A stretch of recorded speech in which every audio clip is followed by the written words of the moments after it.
Welcome to Cash Chats with me, Andy Webb from BeCleverWithYourCash.com. This is the podcast to help you make the most of your money. In episode 372, I've got details of a new switching deal from First Direct, potentially worth £212.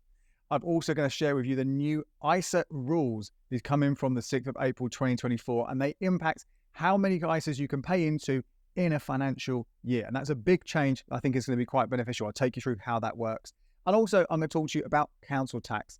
They are going up from the 1st of April. So by the time you listen to this now, they've already gone up. Can you reduce what you pay? Some of you might be able to do that. I'll take you through the different options. All of that and deals of the week, so make sure you stay tuned for it.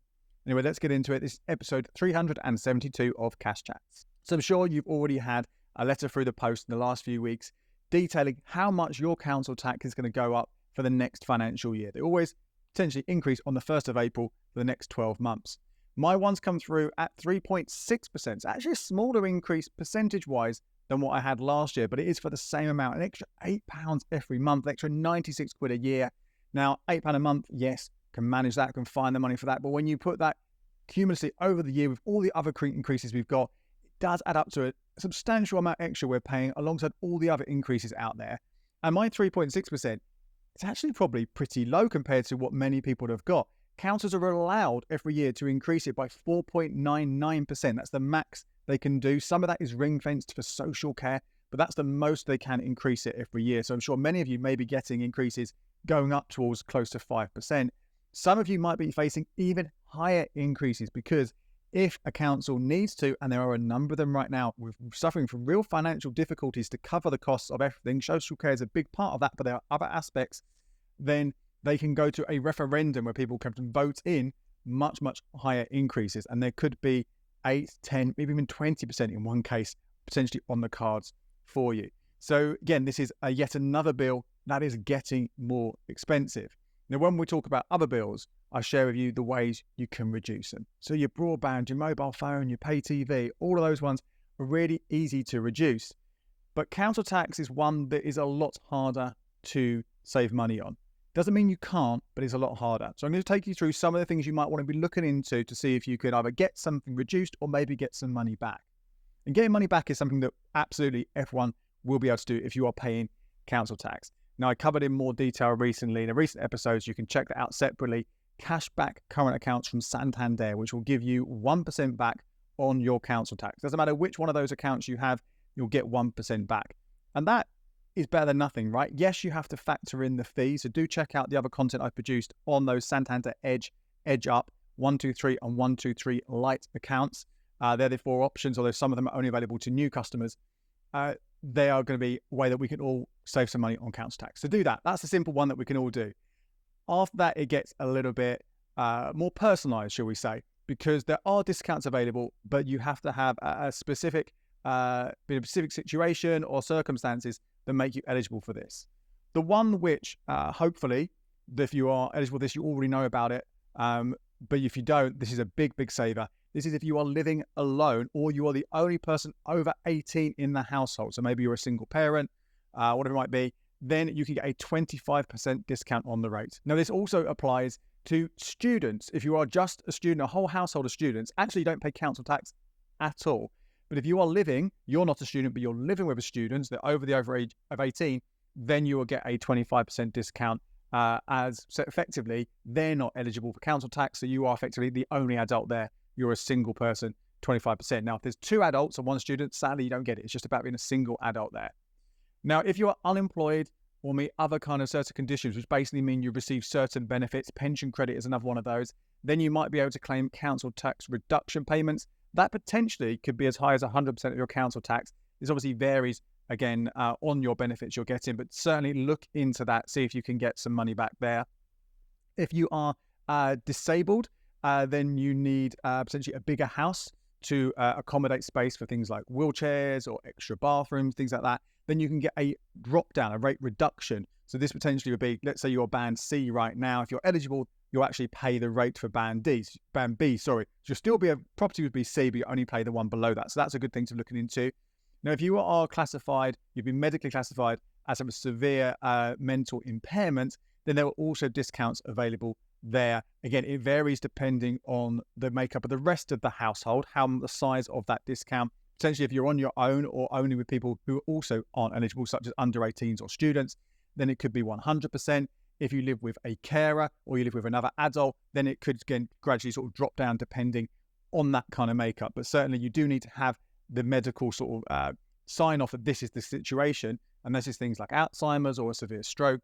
Then again, that could help reduce the payments. And I mentioned there obviously carers. If you are a live-in carer who isn't the spouse or the child of that person, then again, and you're the only you and that adult are in the household, again, there's the opportunity for a reduction there on the overall amount that you pay. The other one here that's worth mentioning to you, if you're lucky enough to have a second home, you might be able to get a discount on that second property, but it is up to the local council themselves. So not every council will do this, and the size of it will vary by council, but that will only be if that home is being used. If that home is left empty for 2 years or more, then they actually can charge you a higher rate of council tax. So not just a standard rate, let alone a discount, you could be paying more on top. Now, the government's, so .gov.uk, they have got a list of all of these with all the different conditions, all the different criteria. There are other things you might want to look into as well. The armed forces, if you're abroad, things like that. To do, just go in and research that on .gov.uk just to see if you could maybe get one of those discounts to bring down the price that you pay. Now, next up, and this is something which whenever I've looked at it, I've not been eligible, but you do read stories about it, hear stories about this, where people have challenged their council tax band because the evidence shows that when these council tax bands were chosen back in 1991, they were done incorrectly. And there's a chance this could happen because the way it was done, they didn't go into every single house across the whole of the country. This is England and Scotland we're talking about here. Didn't go into every single house and go, yes, this is a band C because of this, this, this, and this. What they basically did was drove past, go up a street and go B, B, B, C, B, whatever it might be, right? Simple as that in 1991. And mistakes would have been made from that. So it is possible if you do some research, and there are a couple of ways of doing this. First of all, you need to find out what the neighbouring properties, similar properties to you on your road or maybe neighbouring roads, what they are banded at. If they are different to yours, if they're lower to yours, that's one bit of evidence which is really useful. And then also the valuation of the property itself back in 1991. And there are ways and tools you can do this. So like you can find out what property values are now for those other properties in your property on Zoopla, and other tools you can find to kind of backdate it to try and get a sense of what it was back in 1991. Then if both of those look like you were wrongly banded, and there are lists of what the bands were per property price back in 1991, if those look like there are mistakes, both of those together, then there is potential for you to appeal. And if you appeal and you successfully appeal and the council say, yes, we were wrongly rebanded back in 1991, you will get reduction on your payments going forward to the new band, and also for the time that you've lived in that property, paying that higher rate, they'll also backdate that payment. Although I think that only goes back to the early 90s, sort of 92, 93, something like that, if you have been living somewhere for a long time. That's the big great, yeah, wouldn't it be amazing? But the problem is there's a good chance that you won't be eligible. You might find that one criteria looks all right and the other one doesn't, or you might find that neither of them look like you were wrongly banded.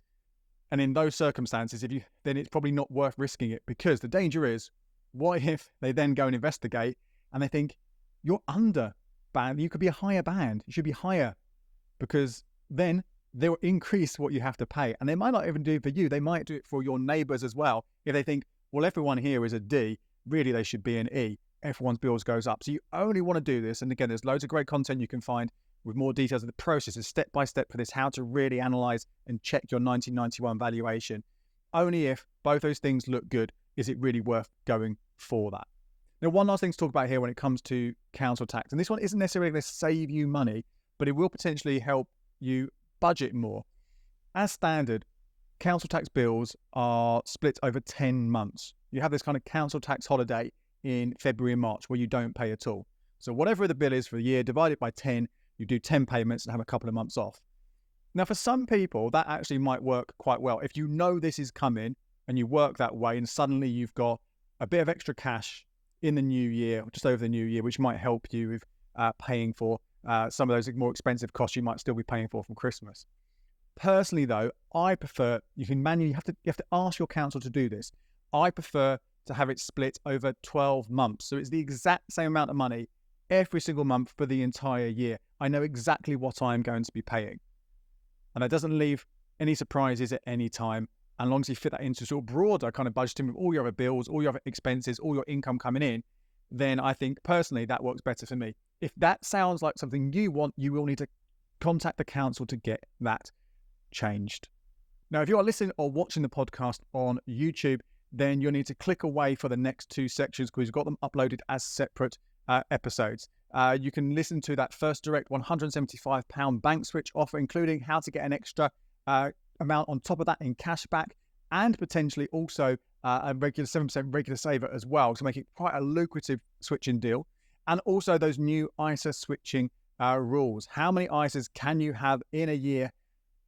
The new ones are coming along. It's making it a lot simpler, but there are some different things you need to be aware of in terms of the different types of ISAs, maybe some different rules between all the different ones that are in the mix. So make sure you click through those links either now or at the end of this episode. You can find them also on our YouTube channel homepage or on the podcast tab. Okay, so let's end this episode with our deals of the week for episode 372. Remember, head to becleverwithyourcash.com/deals for more information about all these different offers. Plus, also, when you're on the website, you'll be able to find more information about the other topics I've discussed in this episode.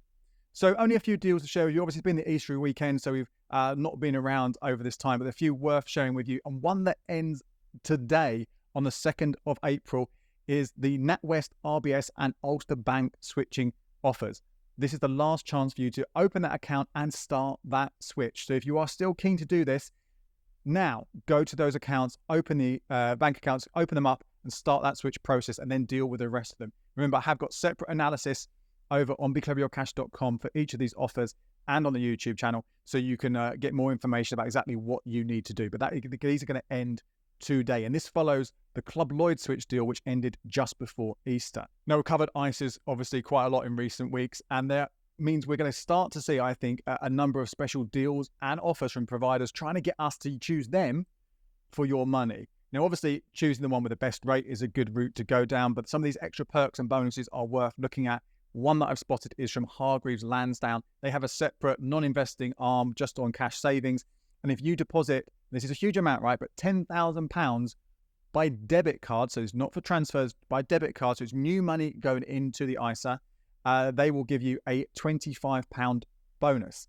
Now, you have to do this by the 25th of April.